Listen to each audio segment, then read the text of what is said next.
4 வீரர்களும் 14 நாட்கள் சர்வதேச விண்வெளி நிலையத்தில் தங்கியிருந்து ஆய்வு மேற்கொள்ள இருக்கிறார்கள். அண்மை செய்தியாக நாம் பார்த்து வருகிறோம். இந்தியா, போலந்து, ஹங்கேரி நாட்டு வீரர்கள் விண்வெளி நிலையத்திற்கு பயணம் செய்திருக்கிறார்கள். சற்று நேரத்தில் சர்வதேச விண்வெளி நிலையம் சென்றடைகிறார் இந்திய வீரர் சுபான்ஷு சுக்லா. புளோரிடா மாகாணத்திலிருந்து நேற்று நண்பகல் 12 மணிக்கு ஏவப்பட்ட ஃபால்கன் 9 ராக்கெட் மூலம் டிராகன் விண்கலம் புறப்பட்டது.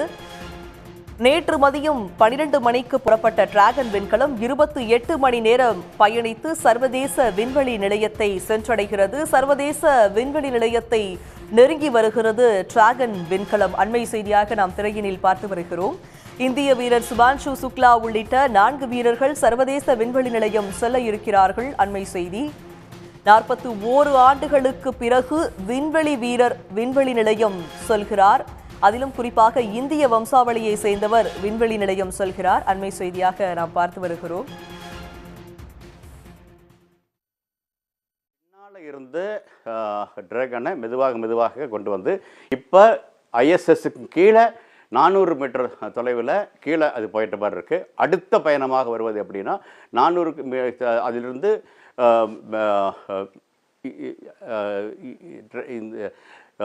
சர்வதேச விண்வெளி மையம் இருக்குது. விண்வெளி மையத்தினுடைய முன்னால் வர்ற மாதிரி இருக்கும். அது இப்போ போயிட்டு இருந்தாலும் கூட அதுக்கு பின்னால் வந்துட்டு இருந்தது, இப்போ கீழே வந்திருக்கு. கீழே அப்படியே மெதுவாக வந்து மின்னுக்கு வரும்.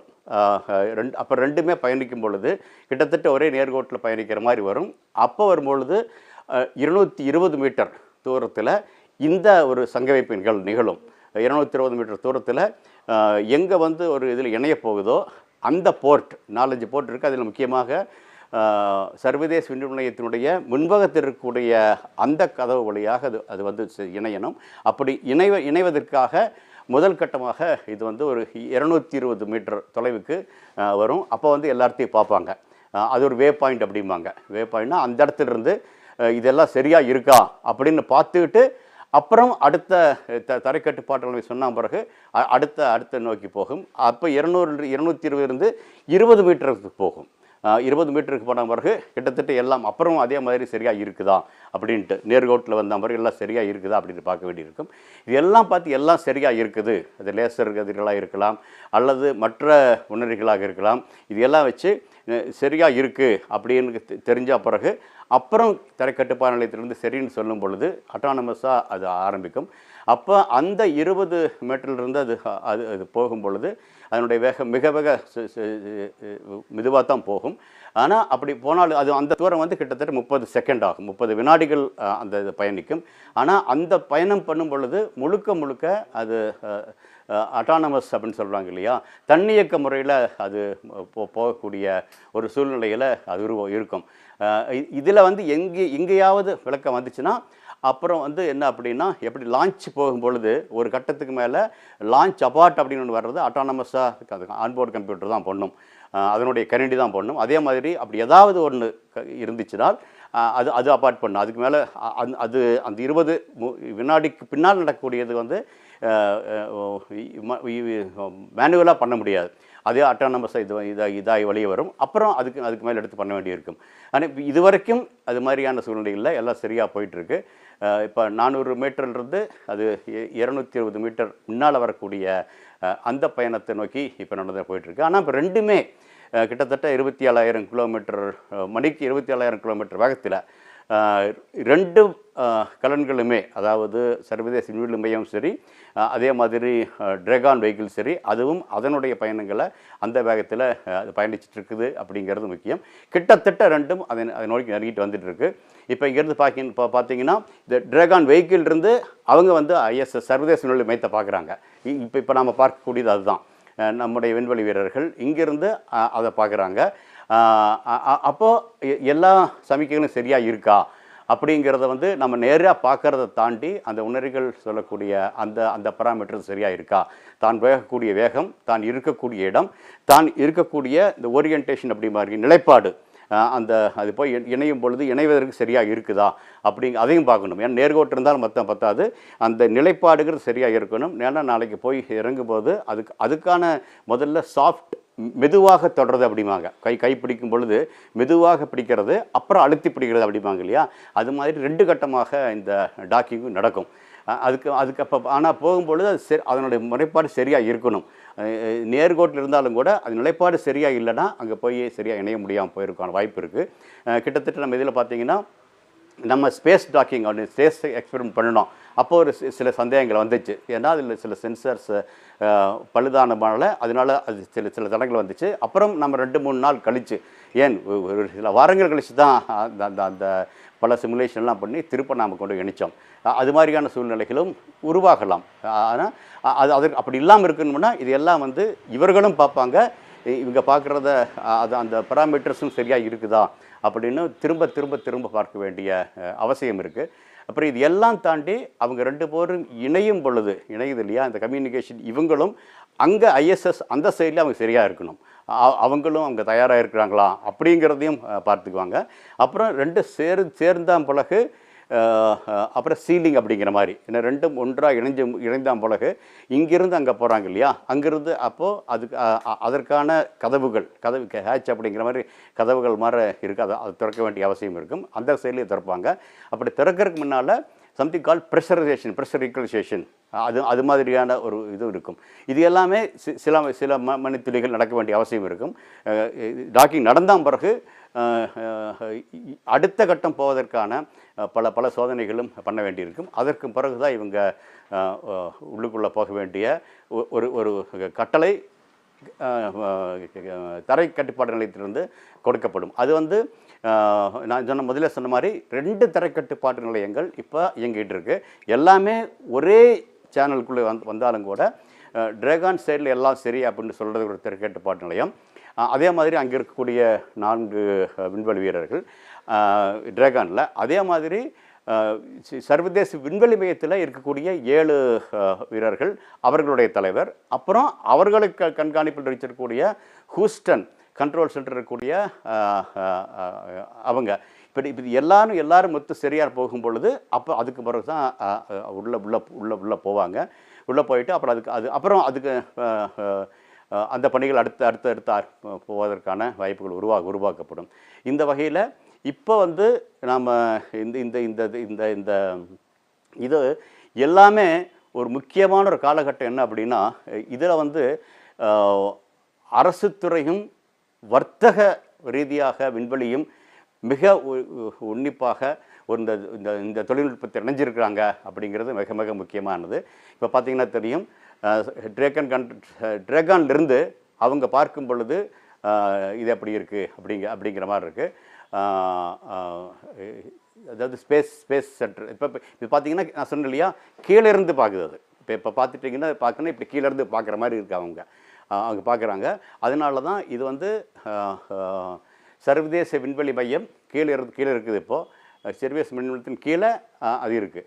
அப்போ அந்த கீழிருந்து அங்கேருந்து பார்க்கக்கூடியது தான். இப்போ இடது பக்கம் இருக்கிறது என்ன அப்படின்னா, டிராகன்லேருந்து இப்போ நம்ம ஐஎஸ்எஸ் பார்க்குறாங்க. இது வந்து சர்வதேச விண்வெளி மையத்திலிருந்து டிராகனை எப்படி பார்க்கும்பொழுது எப்படி தெரியுது அப்படிங்கிற மாதிரி. அதாவது அந்த அந்த அந்த நிலைப்பாடுன்னு சொன்னோம் இல்லையா, அந்த நிலைப்பாடு சரியாக இருக்குதா, அந்த தூரம் சரியாக இருக்கா, அதனுடைய எல்லா உணர்வுகளும் அதனுடைய ஓரியன்டேஷன், அட்டிடியூட், பொசிஷன், வெலாசிட்டி, வேகம், இது எல்லாத்தையும் அது வந்து ஒரு சமநிலையில் வச்சுருக்குதா அப்படிங்கிற மாதிரி. இது பார்த்திங்கன்னா இதுவும் அதுதான், டிராகன் தான். அதாவது மேலே போகும்பொழுது மூடி மாதிரி இருக்கும். மேலே போன பிறகு அந்த ஹேட்ச் அப்படிப்பாங்க, அது வந்து திறந்துருக்குது.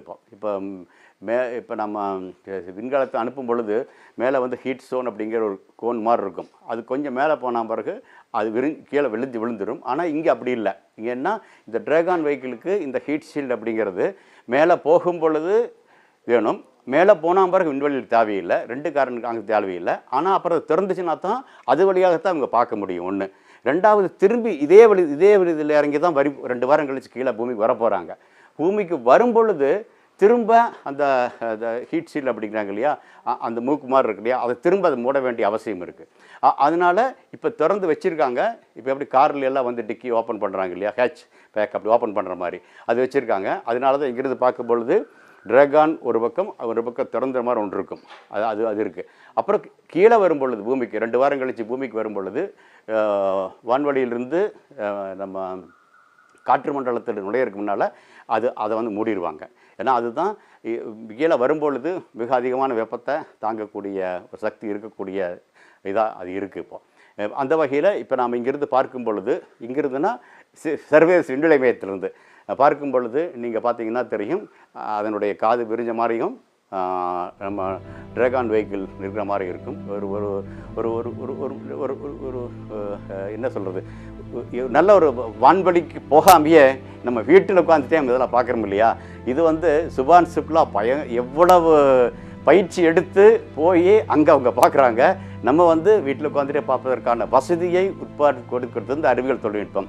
இந்த அறிவியல் தொழில்நுட்பத்தினுடைய முக்கியமான அங்கம் இது மாதிரியான விண்வெளி பயணங்கள், இந்த விண்வெளி ஆராய்ச்சிகள் அப்படிங்கிறத நாம் சரியாக உணர்ந்துக்கணும். ஏன்னா இது மாதிரி போகிறது எல்லாம் வந்து இங்கேருந்து போகுது, அங்கே இணையுது, அப்புறம் திரும்பி வர்றாங்க அப்படிங்கிறதுக்காக அல்ல. அதை தாண்டி எப்படி பூமி நிலவு இருக்குதோ இயற்கையால் படைக்கப்பட்டது, அதை தாண்டி சர்வதேச விண்வெளி மையம் அப்படிங்கிறது இப்போ இருக்கக்கூடிய வகையில் கிட்டத்தட்ட ஒரு இடத்துல சக அறிவியலாளர் பேசும் பொழுது ஒருத்தர் சொன்னார், அமெரிக்காரர் ஒருத்தர் சொன்னார், அவங்க என்ன சொன்னாங்கன்னா, இது கிட்டத்தட்ட இப்போ போனீங்கன்னா ஒரு 6 படுக்கையறை இருக்கக்கூடிய ஒரு பெரிய கட்டடத்துக்கு நுழைஞ்சா எப்படி இருக்கும், அது மாதிரி பெருசாக இருக்கக்கூடியது தான் சர்வதேச விண்வெளி மையம். அதில் என்ன நடக்கிறதுனா, இவங்க போய் விளையாண்டு திரும்பி வர்றதில்ல, பல ஆராய்ச்சிகள் செய்வதற்கான கூடமாக இருக்குது. ஒரு ஆராய்ச்சி கூடம் மாதிரி. இப்போ பல்கலைக்கழகங்களில் இன்குபேட்டர்ஸ் அப்படிம்பாங்க. இப்போ அதிகமாக ஸ்டார்ட் அப் வரும்பொழுது ஒரு தொழில் ஆரம்பிக்கிறதுக்கு முன்னால், ஒரு மருந்து செய்கிறதுக்கு முன்னால், ஒரு புதிதாக ஏதாவது உணவுப் பொருள், புதிதாக ஒரு கட்டட கட்டுப்பெருமானம், புதிதாக ஒரு இயந்திரம், புதிதாக ஒரு கேமரா, இப்படி எது புதுசாக செய்கிறோம்னா அதை வந்து நம்ம சிறப்பாக ஆராய்ச்சி செய்து பார்ப்பதற்கு விண்வெளிக்கு போய் பண்ணும் பொழுது அந்த கிராவிட்டி இல்லாத இடத்துல பல அனுகூலங்கள் இருக்கும். அது அப்படி அது இங்கே பூமியில் வந்து அப்படி இல்லாமல் ஒரு கிராவிட்டி இல்லாத ஒன்று பண்ணணும் அப்படின்னா அதற்கு மிக அதிக செலவாகும். ஆனால் அங்கே வந்து கிராவிட்டி இல்லாத இடம் இருக்குது. ஆனால் அதற்கு நம்ம அங்கே போகணும், போய் ஒரு ஆராய்ச்சி மையம் மாதிரி ஒன்று இருக்கணும். அதற்கான ஒன்று மையமாக தான் இது இருக்குது. இதை வந்து இதுவரைக்கும் நாசா அல்லது யூரோப்பிய space agency, Canadian space agency இப்படிங்கன்னா அரசு துறையில் இருப்பவர்கள் வந்து வச்சுருந்தாங்க. கிட்டத்தட்ட 20 வருஷம் கழிஞ்சிருச்சு. இப்போ அவங்க இதை வந்து மெதுவாக வர்த்தக வழியாக இதை உபயோகப்படுத்த முடியும் அப்படிங்கிற வகையில் இதை போகிறதுக்கும் வர்றதுக்கும் எப்படி எலான் மஸ்கோட ஸ்பேஸ் எக்ஸ் இருக்குது, அதே மாதிரி அங்கே போன மாதிரி என்ன செய்யணும், அதற்கான வீரர்களுக்கு என்ன பயிற்சி கொடுக்கணும், அந்த பயிற்சிக்கான செலவு, இது எல்லாம் வந்து எக்ஸாம் மாதிரி ஒரு துறை எடுத்துருக்குது. இப்போ இது எல்லாம் வந்து இனிமேல் அநேகமாக 5-6 வருடங்களில் இந்த சர்வதேச விண்வெளி மையம் அதனுடைய பயனை இழப்பதற்கான வாய்ப்பு இருக்குது. அப்படி இருக்கும் பொழுது புதிதாக ஒன்று உருவாக்க வேண்டிய அவசியம் இருக்குது. அதையும் மெதுவாக உருவாக்கான வாய்ப்பை இப்போ இருக்கக்கூடிய சர்வதேச விண்வெளி மையத்தை வச்சுட்டு மெதுவாக இப்படி போகிறாங்க இல்லையா, அப்படி போகிறாங்க. அப்போ அங்கே ஒரு இதுகள் இருக்கலாம். அடுத்தது மெதுவாக வச்சுட்டு இது 2030 வாக்கில் இந்த சர்வதேச விண்வெளி மையம் அதனுடைய பயன் போகும் பொழுது புதிதாக ஒரு சர்வதேச விண்வெளி மையத்தை உருவாக்குவதற்கு உலக நாடுகள் முயற்சி பண்ணுறாங்க. அதில் இப்போ வந்து இருக்கக்கூடிய சர்வதேச விண்வெளி மையத்தில் இந்தியா பங்களிப்பு இல்லை. இன்றைக்கி நாம் சுபான் சுக்லா போனாலும் கூட அது வந்து 551 கோடி கொடுத்து அது போயிருக்காரு ஒழிய அதில் நம்ம சொந்தம் கொள்ள முடியாது. அந்த இதில் அதாவது ஒரு பயணத்துக்கு மட்டும் நம்ம காசு கொடுத்த மாதிரி தான் இருக்கும். அப்படி இல்லாமல் அடுத்து வரக்கூடிய இதில் நாமும் சரிசமமாக பங்களிப்பதற்கான ஒரு வாய்ப்பையும் உருவாக்கலாம். அதன் மூலமாக நிறைய இன்னும் பல ஆண்டுகளுக்கு செய்வதற்கான வாய்ப்புகளை அது உருவாக்கும் அப்படிங்கிற மாதிரி பார்க்குறோம். அதற்கு ஒரு பக்கம் அரசு தனியார் துறை இருக்கணும். இது எல்லாம் தாண்டி இதில் சரியாக பணியாற்றுவதற்கான ஆட்கள் உருவாக்கப்பட வேண்டும். இப்போ 5-6 வருஷம் கழித்து விண்கலம் இது வருது போது அது அடுத்து 30-50 வருடங்களுக்கு அதனுடைய பயன்கள் இருக்கலாம். அப்படின்னா இப்போ இளைஞர்களாக இருக்கக்கூடியவர்கள், இப்போ கல்லூரியில் படிக்கக்கூடிய மாணவர்கள், அவர்களுக்கு இன்றையிலிருந்து படிக்கக்கூடிய விதையாக இந்த பயணத்தை நான் பார்க்குறேன். இந்த 550 கோடிங்கிறது கிட்டத்தட்ட இந்தியாவில் இருக்கக்கூடிய இளைஞர்களுக்கும் வரும். உடனுக்குடன் செய்திகளை தெரிந்து கொள்ள சன் நியூஸ் பெல் ஐகானை கிளிக் பண்ணுங்க.